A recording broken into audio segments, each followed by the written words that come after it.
Officer Vanessa Allen thought she owned Paradise Valley. She thought the exhausted elderly black man sitting at that bus stop in 116-degree heat was just another transient, cluttering up her perfect jurisdiction.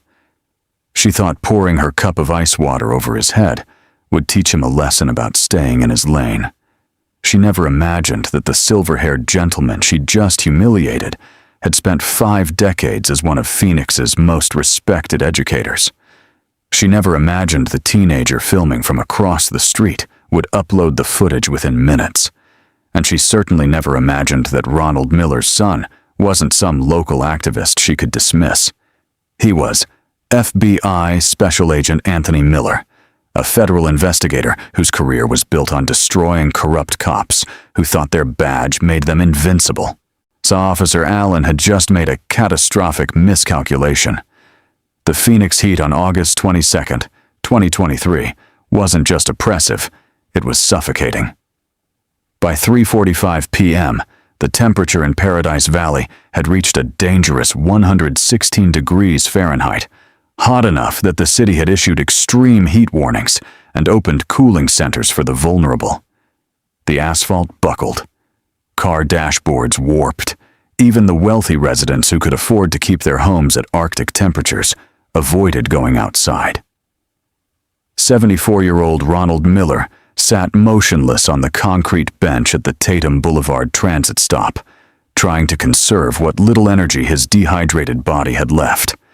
He wore tan slacks and a pale blue dress shirt, both now completely saturated with sweat that wouldn't evaporate in the brutal dry heat. Wire-rimmed glasses sat on his weathered face, and a worn leather satchel rested by his feet. Inside were volunteer materials from the Roosevelt Literacy Project, where he tutored underserved youth every Tuesday and Thursday. Ronald's entire body ached. His lower back screamed from sitting on the hard bench. His throat felt like sandpaper. He'd finished his last bottle of water nearly 90 minutes ago, and his daughter Denise, an ER physician at Banner Medical, was stuck in emergency surgery.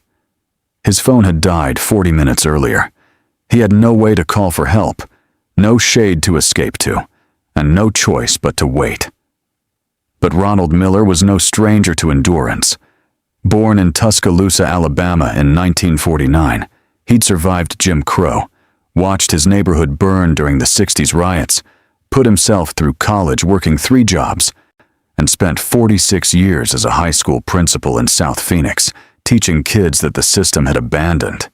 He'd faced down gang members, budget cuts, and systemic racism with quiet determination. A hot afternoon was nothing. What he didn't see was the pristine white Dodge Charger patrol vehicle rolling slowly up Tatum Boulevard, its engine purring like a predator. Officer Vanessa Allen spotted him immediately. At 33 years old, Vanessa was everything her father had paid for her to become. Marcus Allen, a real estate mogul who'd made hundreds of millions developing luxury shopping centers, had donated generously to Paradise Valley's Police Benevolent Fund to ensure his daughter got assigned to the right district. Vanessa hadn't joined law enforcement out of civic duty. She'd joined because she liked control, liked authority, and liked the Instagram aesthetic of being a tough female cop in a wealthy jurisdiction where actual danger was non-existent. Her shoulder-length blonde hair was styled in a sleek ponytail. Her uniform was custom-tailored to accentuate her figure. She wore designer sunglasses that cost more than most officers made in a week. Her nails were professionally done every Friday at a Scottsdale salon. She treated policing like performance art, and Paradise Valley was her stage. She'd spent her entire shift writing tickets for minor infractions: a gardener's truck parked too close to a fire hydrant, a teenager skateboarding where signs said not to, a housekeeper's car that had expired registration. Easy wins that padded her statistics without requiring actual investigative work. But now, seeing Ronald sitting at that bus stop, and something visceral twisted in her chest: disgust, annoyance, the reflexive prejudice that came from growing up in gated communities where people who looked like Ronald only appeared to clean pools or mow lawns. This wasn't right. He didn't belong here. Vanessa pulled her patrol vehicle to the curb 15 feet from the bench, letting the engine idle while she observed him through her mirror. Ronald didn't notice her presence. He was staring down the road, desperately hoping to see his daughter's silver Prius. She grabbed her radio. "Dispatch, this is Unit 3-David-7. I've got a suspicious person at the Tatum bus stop near Cactus. Possible vagrant. I'm making contact." The dispatcher's bored voice crackled back. "Copy. 3-David-7. Keep us updated." Vanessa stepped out of the air-conditioned vehicle into the wall of heat, and she immediately felt sweat beginning to form on her forehead, and she hated it. She hated discomfort. She hated anything that made her feel less than perfectly composed. She approached Ronald with deliberate, authoritative steps, her hand resting on her belt near her pepper spray, not because she felt threatened, but because the posture projected dominance. "Afternoon," she said sharply, her voice cutting through the oppressive silence. Ronald looked up slowly, his tired eyes meeting her mirrored sunglasses. "Good afternoon, officer." "You've been sitting here quite a while," Vanessa stated. It wasn't a question. It was an accusation. "Yes, ma'am. I'm waiting for my daughter to pick me up. She's a surgeon at Banner, and she got held up with an emergency case." Vanessa's lip curled slightly. Sure he was. This is a pretty upscale neighborhood. We don't usually see people camping out at bus stops. Ronald's jaw tightened, but his voice remained calm. "I'm not camping out, officer. I live here, on Doubletree Ranch Road. I've been a Paradise Valley resident for 19 years. Doubletree Ranch? Vanessa's eyebrows shot up. That's almost 3 miles from here. You walk all that way? No, officer. I volunteer at the Literacy Center on 44th Street. My daughter picks me up here because it's on her route home. Vanessa wasn't listening. She'd already decided who Ronald was. Another old black man who'd wandered into the wrong zip code and needed to be reminded of boundaries. She walked back toward her patrol vehicle, ostensibly to run his information, though she had no intention of actually doing so. And what she wanted was in the cup holder, a large foam cup from a nearby gas station, still half full of ice water, condensation dripping down its sides. She grabbed it and returned to where Ronald sat. "You know what?" Vanessa said, her voice taking on a sickeningly sweet tone that made Ronald's instinct scream danger. "You look really overheated, like you might pass out." Ronald looked at the cup in her hand, and despite every ounce of pride telling him not to, hope flickered in his chest. "I'm very thirsty, yes." Sitting out here in this heat, Vanessa continued, shaking the cup so the ice rattled. "That's dangerous for someone your age. You really should cool down." "That's kind of you, officer," Ronald said cautiously, starting to extend his trembling hand. Vanessa's smile turned cruel. "Let me help you with that." And then she did it. In one swift, deliberate motion, Vanessa popped the plastic lid off the cup and dumped the entire contents directly onto Ronald's head. The ice water hit him like a physical assault. It soaked through his thin gray hair, flooded down his face, poured into his collar and down his spine. Ice cubes bounced off his shoulders and scattered across the bench and concrete. His shirt became instantly transparent, clinging to his thin frame. Ronald gasped, a horrible, involuntary sound of shock and humiliation. His whole body seized up, trembling from the sudden cold against his overheated skin. Water dripped from his nose, his chin, his glasses. He sat frozen, unable to process what had just happened. "Oops," Vanessa laughed, a harsh, barking sound devoid of humanity. "Slipped right out of my hand. But hey, at least you're not hot anymore, right?" Ronald sat completely still, water pooling around him on the bench, his dignity shattered. Tears mixed with the water on his cheeks. Tears of rage, of humiliation, of the profound injustice of living 74 years with integrity only to be treated like garbage by someone who saw his humanity as negotiable. "Why?" he whispered, his voice cracking. "Why would you do that?" "Consider it a public service," Vanessa sneered, crushing the empty cup in her fist and tossing it onto the ground at his feet. "Now pick that up. We have littering laws in Paradise Valley." Ronald Miller did not move to pick up the cup. He couldn't. His hands were gripping the edge of the bench so tightly his knuckles had turned ashen. His entire body shook, not just from the cold water, but from a lifetime of suppressed rage finally finding voice. "I didn't drop it," Ronald said, his voice barely above a whisper, but carrying the weight of decades. "You did." Vanessa's face darkened. She stepped closer, her shadow falling across him. "Excuse me? Did you just refuse a lawful order?" "I'm refusing to be treated like an animal," Ronald said, lifting his head to look her directly in the eyes. "I'm a human being. I have dignity." That was the wrong answer. Vanessa's hand shot out and grabbed Ronald's thin upper arm, her fingers digging into his flesh with unnecessary force. She yanked him to his feet so violently that his satchel tumbled over, spilling papers and books onto the sidewalk. "That's it. You're under arrest," she snarled, spinning him around roughly. "For what?" Ronald cried out, a pain shooting through his shoulder as she twisted his arm behind his back. "I haven't done anything." "Littering, disorderly conduct, and resisting arrest," Vanessa recited mechanically. The holy trinity of bullshit charges that bad cops have used for generations. She slapped handcuffs onto his wrists, clicking them closed so tightly that they bit into his papery skin. She didn't double lock them. She wanted them to hurt. Across the street, 17-year-old Marcus Chen stood frozen on the sidewalk, his phone held up, recording everything. He'd been walking home from his summer job when he'd witnessed the whole thing. The water, the cruel laughter, the arrest, all of it was on video. "You can't do this to him," Marcus shouted, his voice cracking with teenage outrage. "He's just an old man." Vanessa's head whipped toward him, her hand dropping to her taser. "Back off, kid, unless you want to join him."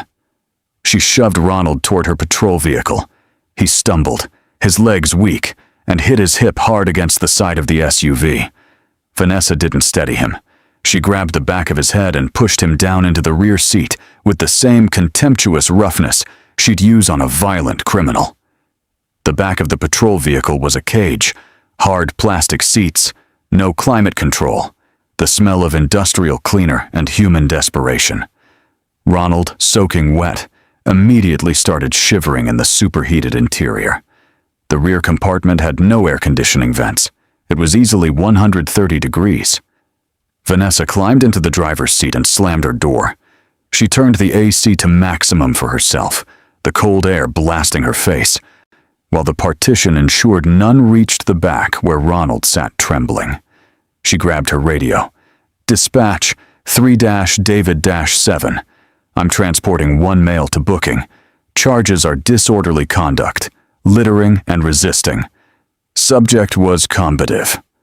Ronald sat in the back, hands cuffed behind him, shoulder screaming in pain, still dripping water. He closed his eyes and took a deep breath. He didn't pray for Vanessa's soul. He didn't pray for mercy. He prayed for his son. And then he spoke, so quietly that Vanessa couldn't hear him over the radio chatter.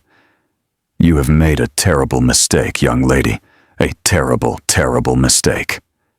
The drive to the Paradise Valley Police Department took 23 minutes. Vanessa drove aggressively, taking turns hard enough to make Ronald slide across the plastic seat, unable to brace himself with his hands cuffed behind his back.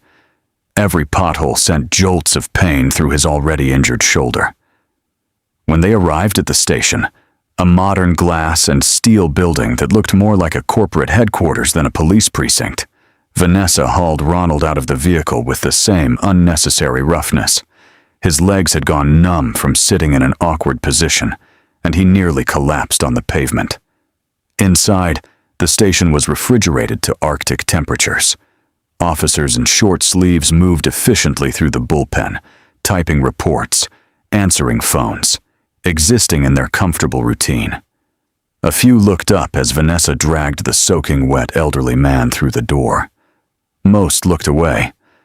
But Desk Sergeant William Chen, no relation to the teenager who'd filmed the arrest, did not look away. But Chen was 2 months from retirement after 34 years with the department. He'd seen it all. Good cops, bad cops, and cops who started good and went bad. He knew Officer Vanessa Allen's type immediately when she'd joined the department 6 years ago. "Allen," Chen said, his voice carrying the weight of authority that came with decades of service. "What do we have here?" "Disorderly conduct, littering, resisting arrest," Vanessa said, practically throwing the paperwork onto the desk. "Subject refused lawful orders, became combative when I attempted to cite him." Sergeant Chen looked at Ronald. He saw the water still dripping from the old man's clothes. He saw the handcuffs cutting into fragile wrists, already leaving dark bruises. He saw the dignity in Ronald's posture despite the humiliation. Say Chen had been a cop long enough to know the difference between criminals and victims. "Sir," Chen said gently, stepping around the desk. "Are you injured?" "My shoulder," Ronald said softly, his voice hoarse. "And I'm very cold." Chen's jaw tightened. He turned to Vanessa with barely controlled anger. "Take those cuffs off, now." "Sarge, he's a flight risk. He's a 70-something-year-old man who can barely stand, Allen. Take the goddamn cuffs off." Vanessa rolled her eyes but complied, unlocking the handcuffs with deliberate slowness. As soon as his hands were free, Ronald brought them forward, rubbing his bruised wrists gingerly. "Book him," Vanessa said dismissively. "I've got it all on body cam if you need the footage." "I'm sure you do," Chen muttered. He looked at Ronald with genuine compassion. "Sir, and since you're in the building, I have to process you. It's procedure. But I'll make it quick and comfortable. You have the right to one phone call. Would you like to make it now?" Ronald nodded slowly. "Yes, please." "Local number?" Chen asked, sliding an old desk phone across the counter. "No," Ronald said, his hands shaking as he reached for the receiver. "It's a Washington, D.C. area code." From across the bullpen, Vanessa snorted derisively. "What, you calling the president? Maybe the Supreme Court?" Ronald didn't respond. He simply picked up the phone and dialed a number he'd memorized 30 years ago. It rang 3 times. A deep, professional voice answered. "Special Agent Anthony Miller, FBI Violent Crimes Division." "Who is this?" Ronald's voice cracked for the first time. "Anthony, it's Dad." In Washington, D.C., the FBI headquarters building was a fortress of glass and concrete that housed some of the most dangerous investigative minds in the country. On the 7th floor, in a corner office with a view of the Capitol building, Special Agent Anthony Miller sat at a conference table surrounded by case files on a Colombian drug cartel they'd been tracking for 18 months. Anthony was 42 years old, built like the college linebacker he'd once been, with his father's sharp features and his mother's determined eyes. He wore a perfectly tailored navy suit, white shirt, burgundy tie. His badge was clipped to his belt. His service weapon sat in a shoulder holster he'd worn so long he forgot it was there. And he was in the middle of explaining surveillance patterns to 3 junior agents when his personal cell phone, the one only 6 people in the world had the number to, buzzed on the table. He glanced at the screen. Paradise Valley Police Department. His blood turned to ice. "Excuse me," Anthony said, standing abruptly. "Everyone out. Now." The agents looked confused but obeyed immediately. Nobody questioned Anthony Miller when he used that tone. He answered the phone. "Special Agent Anthony Miller, FBI Violent Crimes Division. Who is this?" "Anthony. It's Dad." The world stopped. Anthony's father never called him at work. Never. His dad respected boundaries, respected that his son had important federal business. The fact that he was calling from a police station meant something was catastrophically wrong. Dad. Anthony's voice dropped to barely above a whisper. Where are you? Why are you calling from Paradise Valley PD? I've been arrested, son. The words hit Anthony like a physical blow. He gripped the edge of the conference table to steady himself. Arrested for what? Ronald's voice broke. I was waiting for your sister at a bus stop. It was so hot, Anthony. A female officer came. She asked me questions. Then she poured water on me, on my head, like I was trash. Then she arrested me. Anthony closed his eyes. A dark, terrible rage ignited in his chest, the kind of rage that had made him legendary in the Bureau for his absolute destruction of targets he deemed evil. She poured water on you, Anthony repeated, his voice deadly calm. Yes, ice water. Just dumped it over my head and laughed. Called it a public service. I'm cold, Anthony. I'm wet. And these handcuffs hurt, and my shoulder. Dad, Anthony interrupted, and his voice carried the tone that made hardened criminals confess. Listen to me very carefully. Is there a sergeant or supervisor there? Yes, Sergeant Chen. He's been kind. Put him on the phone. Now. There was a shuffling sound, then a hesitant male voice. This is Sergeant William Chen. Sergeant Chen, Anthony said, and every syllable carried the weight of federal authority. This is FBI Special Agent Anthony Miller, Violent Crimes Division. Badge number 47829. You are currently holding my father, Ronald Miller. Confirm. Chen's breath caught audibly. He looked down at the elderly man shivering in the chair, then at the phone. Sir, Yes, sir. We have Mr. Miller here. What are the charges? Officer Allen reported disorderly conduct, littering, and resisting arrest. But sir, I've been doing this for 34 years, and I don't care what she reported. Anthony cut him off. Here's what's going to happen. You're going to get my father a blanket, a chair, and hot coffee. You're going to take those handcuffs off if they're not already off. If he spends 1 second in a holding cell, if he's processed, if so much as one more indignity happens to him, I will bring the full weight of the Federal Bureau of Investigation down on your department. Do you understand me? Yes, sir. Absolutely, sir. Where is the arresting officer? Officer Vanessa Allen. She's here in the bullpen. Keep her there. Do not let her leave the building. Do not let her go off duty. If she's not there when I arrive, say I will have U.S. Marshals hunting her within the hour. When? Chen swallowed hard. When will you be here, sir? I'm walking to the helicopter pad right now. Anthony hung up.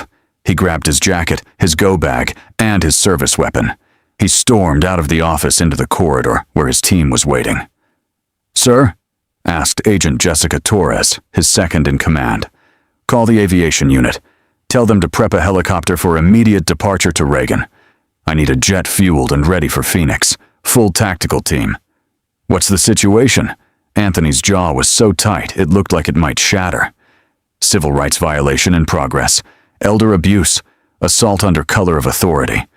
The suspect is a police officer. The victim is my father. The color drained from Torres's face. Jesus Christ. Get Phoenix Field Office on the line. Tell Special Agent in Charge Morrison, I need a full tactical response team waiting at Paradise Valley PD within 2 hours. Tell him it's family. Yes, sir. Anthony was already moving down the hallway at a near run. Behind him, the entire 7th floor, mobilized like a military operation. Back in Paradise Valley, Sergeant Chen hung up the phone like it was made of plutonium. He looked at Ronald with wide, terrified eyes. Mr. Miller, Chen said, his voice shaking. Please, come with me to the break room. We have a comfortable couch. I'll get you a blanket and something hot to drink. Vanessa, who'd been scrolling through her phone at her desk, looked up with annoyance. Sarge, what are you doing? He's a suspect. He goes in holding. Chen rounded on her so fast she actually flinched. Shut your mouth, Allen. Right now. Excuse me? Vanessa stood up, her face flushing red. You can't talk to me like... That was his son on the phone, Chen said. and his voice carried through the entire bullpen. Every officer stopped what they were doing. His son is FBI Special Agent Anthony Miller. He's flying here right now with a tactical team to investigate you for civil rights violations. The room went completely silent. Vanessa stared at him, then laughed, a nervous, disbelieving sound. Oh, come on. That's bullshit. She's playing you, Sarge. Look at him. He probably has a son who's a paralegal or something, and her phone buzzed. Then again. Then continuously. She looked at the screen, and her face went white. It was a Twitter notification. Then another. Then hundreds flooding in. Someone had posted a video. So the caption read, "Paradise Valley cop assaults elderly black man for sitting at bus stop. This is disgusting. Hashtag justice for Ronald Miller." Vanessa's hands trembled as she clicked the link. There she was, in crystal clear HD video, dumping water over Ronald's head. Her cruel laugh was perfectly audible. "Oops, slipped right out of my hand. But hey, at least you're not hot anymore, right?" The video had been posted 17 minutes ago. It already had 340,000 views. The comments were brutal. "Find this cop, fire her, arrest her. This is assault, plain and simple." I found her Instagram, Officer Vanessa Allen, Paradise Valley PD. "That man is somebody's father. This is heartbreaking." Vanessa's throat closed up. She scrolled frantically through her notifications. Her personal Instagram, the one where she posted selfies in uniform, was being flooded with thousands of angry messages. Her follower count was skyrocketing, but not in a good way. "No," she whispered. "No, I was just doing my job. He was loitering. You assaulted an elderly man," Chen said quietly. "And you did it on camera. And now his son, who happens to be a federal agent, is coming here to destroy you." Vanessa slumped back into her chair, her perfect makeup starting to run as sweat broke out on her forehead. "This isn't fair. He looked like... You thought he was nobody," Chen finished for her. "You thought he was someone you could abuse without consequences." Captain Richard Morrison emerged from his office, his face red with fury. "Chen, my office. Now. So why the hell is CNN calling me?" 2 hours and 43 minutes later, Paradise Valley Police Department was under siege. It started with phone calls. Dozens, then hundreds, then so many that the switchboard operator literally unplugged the main line and sat crying at her desk. Then the protesters arrived. The video had gone viral, 2.7 million views and climbing.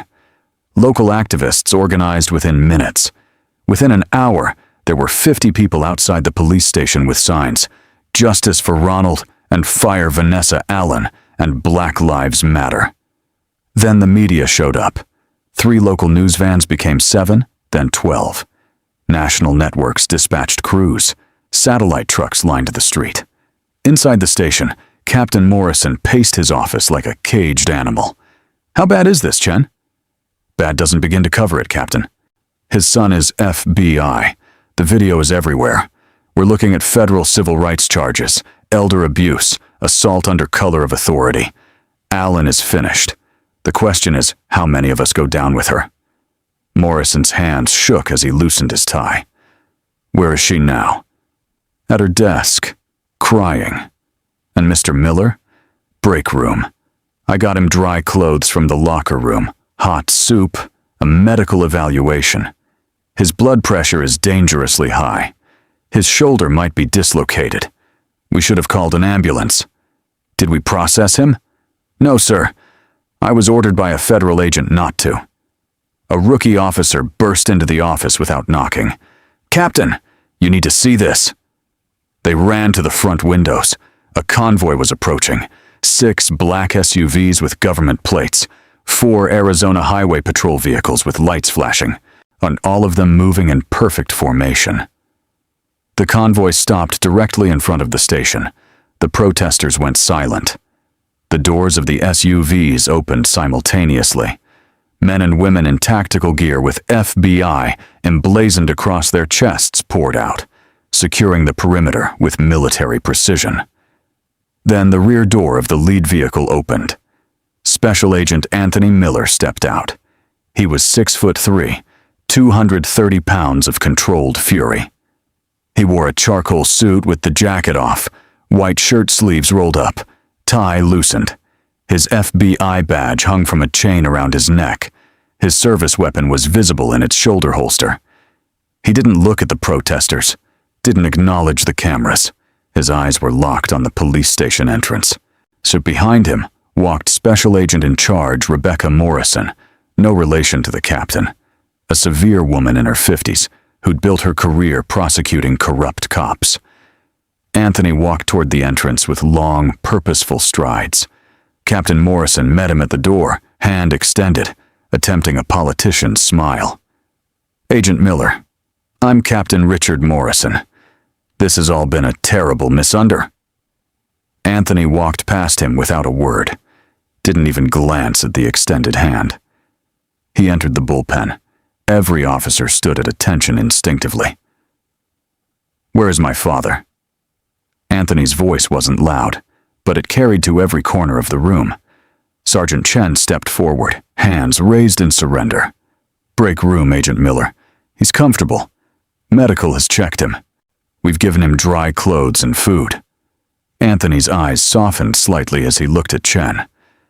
"Thank you, Sergeant."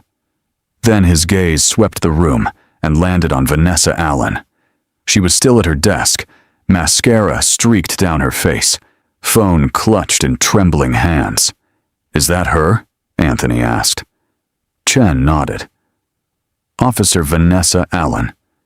Anthony walked slowly toward her desk. The room was so silent you could hear the fluorescent lights humming. He stood over her desk, and Vanessa couldn't meet his eyes. "Stand up," Anthony said quietly. Vanessa didn't move. "I said stand up."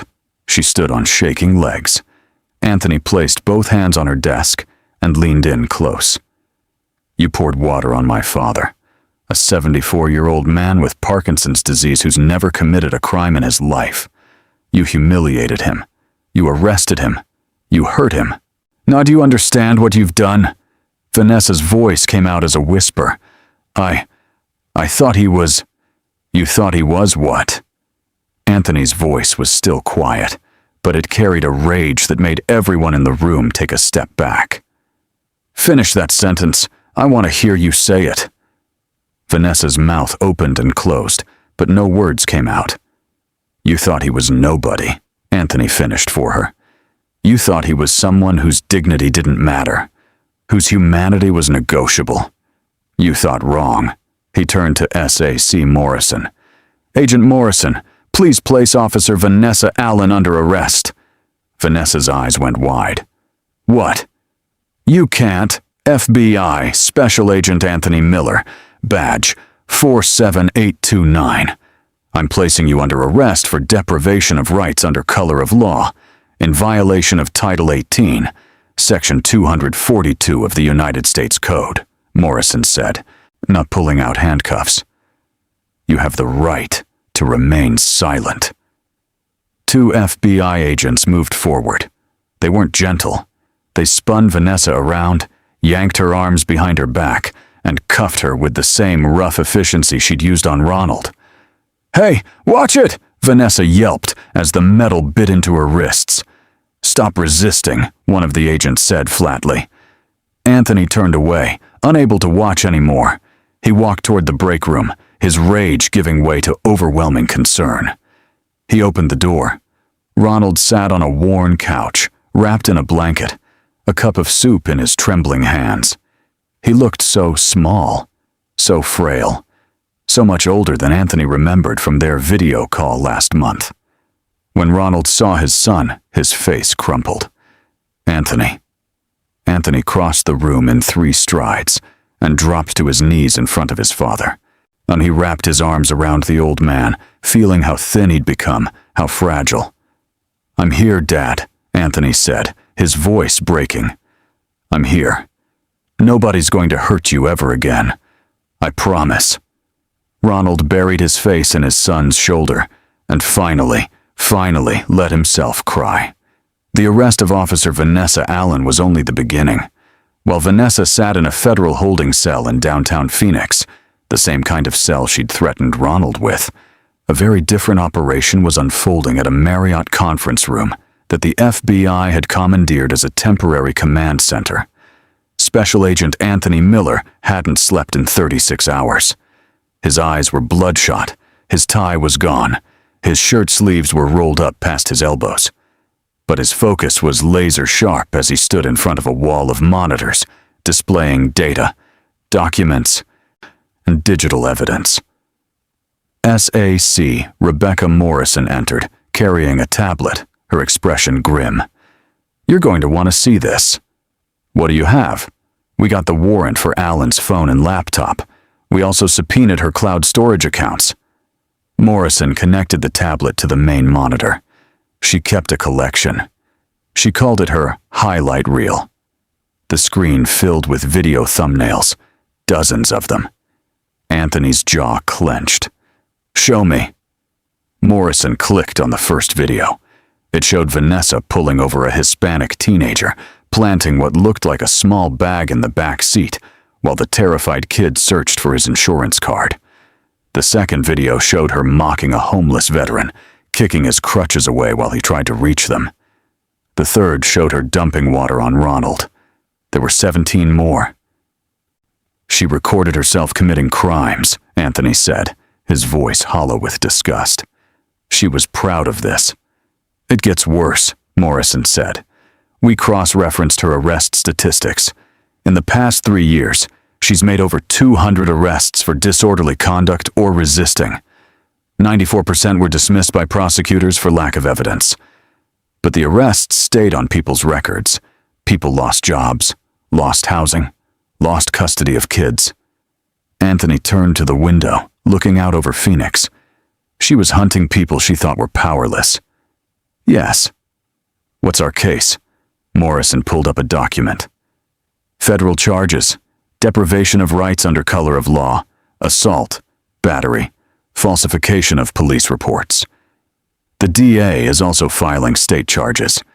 We've identified 12 victims from her videos willing to testify." "And the department?"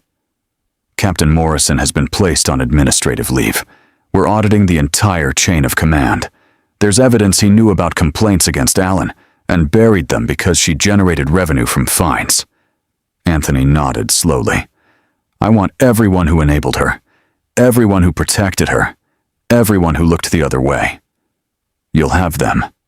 The trial of the United States of America versus Vanessa Marie Allen began on a cold January morning, 7 months after the incident.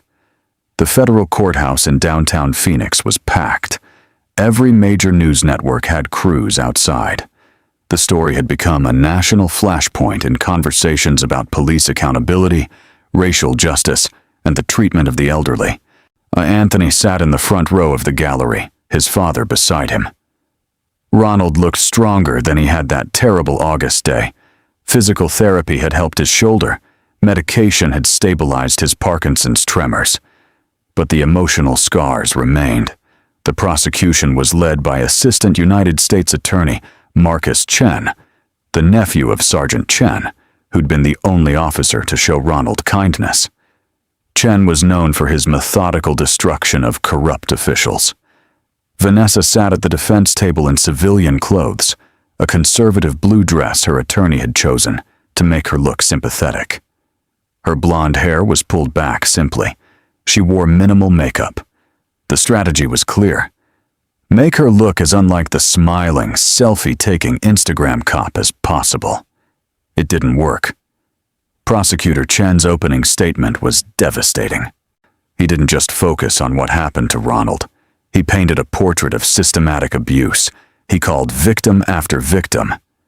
There was 18-year-old Carlos Martinez, who lost his college scholarship after Vanessa planted drugs on him. He wept on the stand, describing how his life had fallen apart. There was 56-year-old homeless veteran James Washington, who described Vanessa mocking his disability and kicking away his crutches. There was 23-year-old Aaliyah Thompson, a nursing student who missed her licensing exam because Vanessa arrested her for suspicious behavior.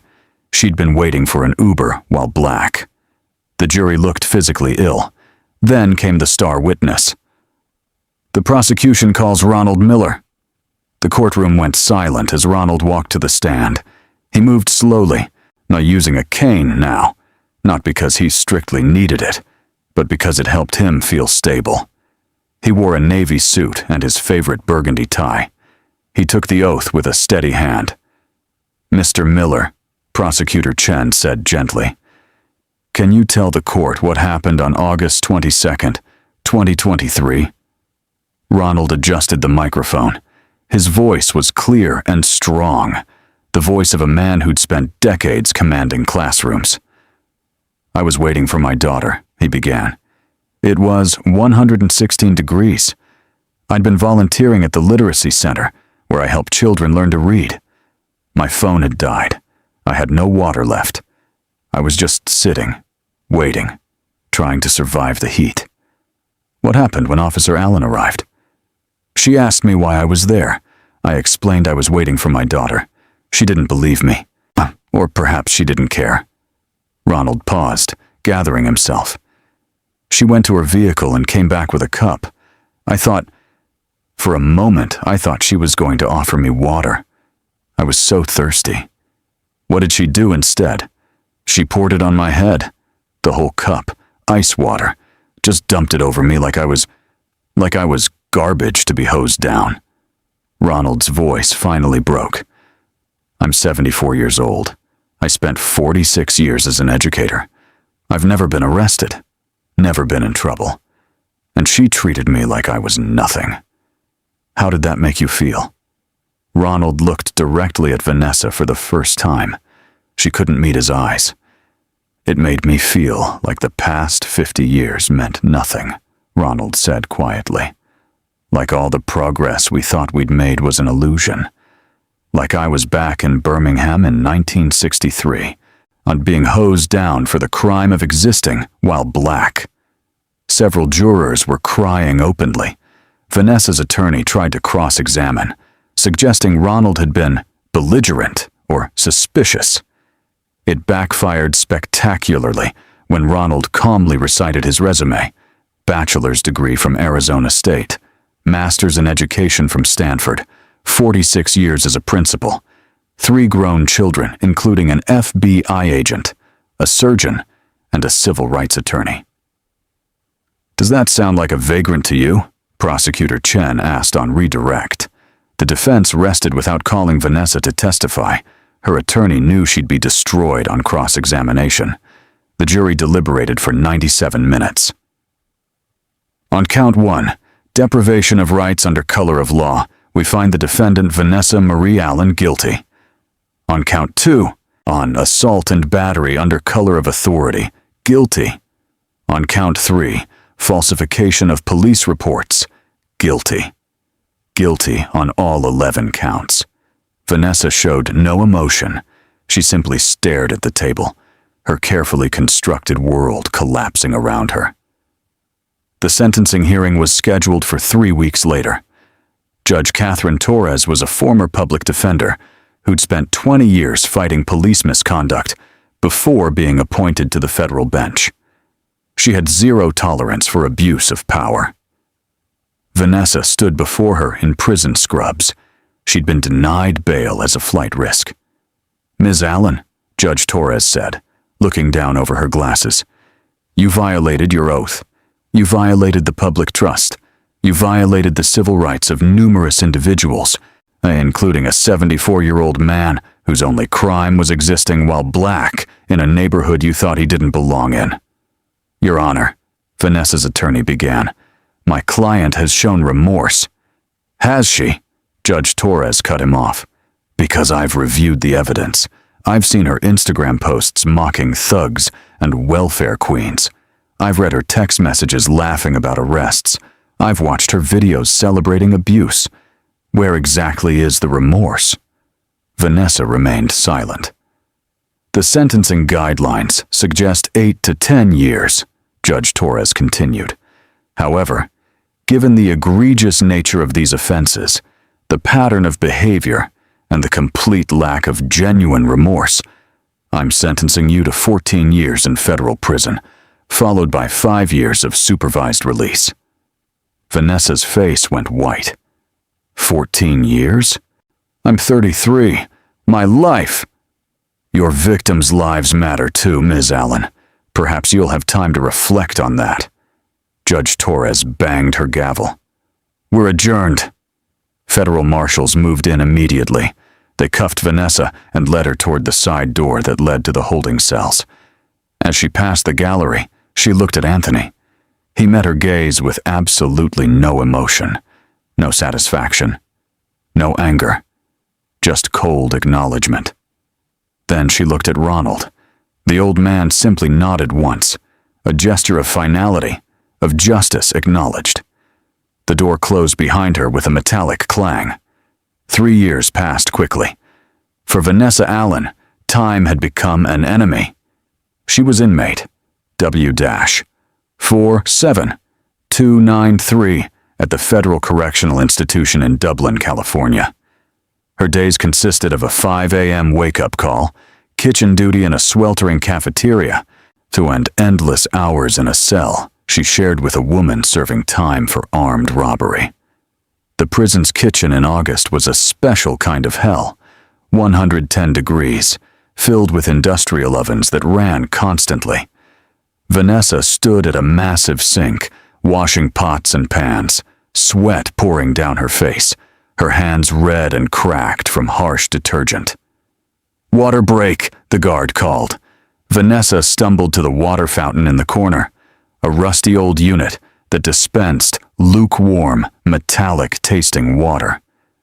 As she bent to drink, she thought about that day in Paradise Valley, about the ice-cold water in her cup, about the satisfying sound of ice rattling. She would give anything, absolutely anything, for a cup of ice water now. But ice was a luxury in federal prison. You only got it if you were dying in the infirmary. She returned to the sink. The guard watching her was a stern black woman in her 50s who looked remarkably like Ronald Miller's daughter. "Back to work. W-47293, the guard said coldly. "Yes, ma'am," Vanessa whispered, keeping her head down. The arrogance was gone. The Instagram-ready confidence had been stripped away. All that remained was regret and the crushing weight of 11 more years to serve. Meanwhile, in Paradise Valley, the corner of Tatum Boulevard and Cactus Road looked completely different. The old bus shelter had been replaced with a beautiful covered pavilion with built-in benches, shade structures, and a water fountain that stayed ice cold even in August. And beside it stood a new community center, a modern building with glass walls and a spacious, air-conditioned interior. Above the entrance, brass letters gleamed in the Arizona sun. The Ronald Miller Community Justice Center. 300 people had gathered for the ribbon-cutting ceremony. Local politicians, community activists, students from the schools where Ronald had served as principal, and his family. Anthony stood at the podium in a sharp suit, looking out at the crowd. He'd taken a leave of absence from the FBI to help establish the center and to spend time with his father.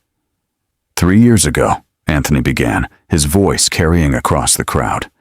My father sat in that heat, exhausted and dehydrated, waiting for help. Instead of compassion, he received cruelty. Instead of assistance, he received abuse. He gestured toward Ronald, who sat in a comfortable chair in the shade, wearing a white linen suit and his favorite hat. He looked peaceful, surrounded by family. But today, Anthony continued, we transform that moment of injustice into something meaningful. This center will provide free legal aid to those who've been wronged by the system. It will offer cooling stations during extreme heat. It will be a place where police and community members sit together as equals, building trust instead of fear. The crowd erupted in applause. Anthony stepped back, and Ronald slowly stood. He walked to the microphone without his cane today, a small act of defiance, a statement that he would not let that day define him as broken. "I didn't ask for this," Ronald said, his voice still strong despite his age. "I just wanted to go home." But sometimes God uses our worst moments to create something beautiful. He looked toward the police officers present. New leadership, new training, new accountability measures. Marked to the officers here today. You are guardians, not warriors.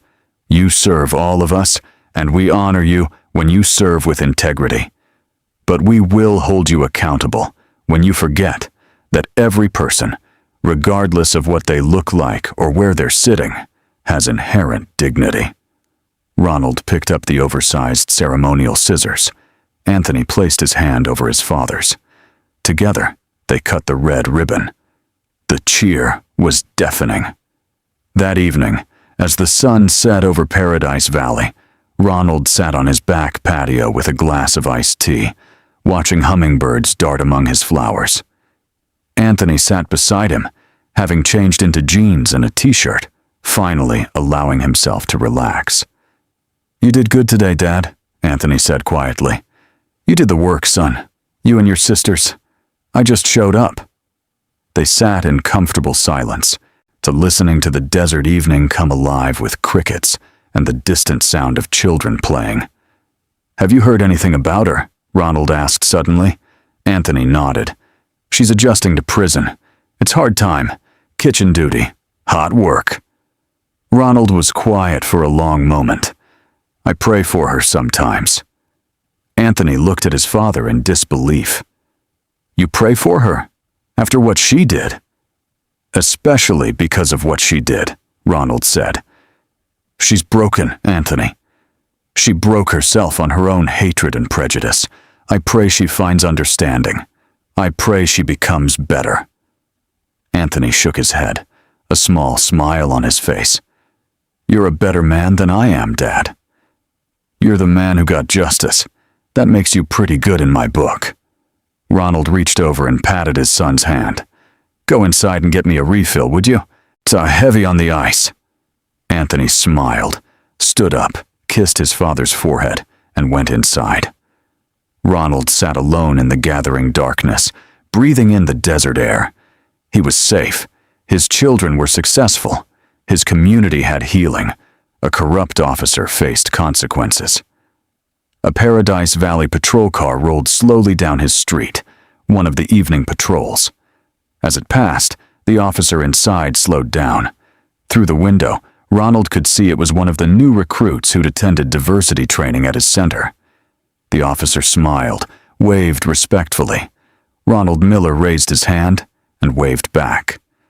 The car continued down the street, disappearing into the twilight.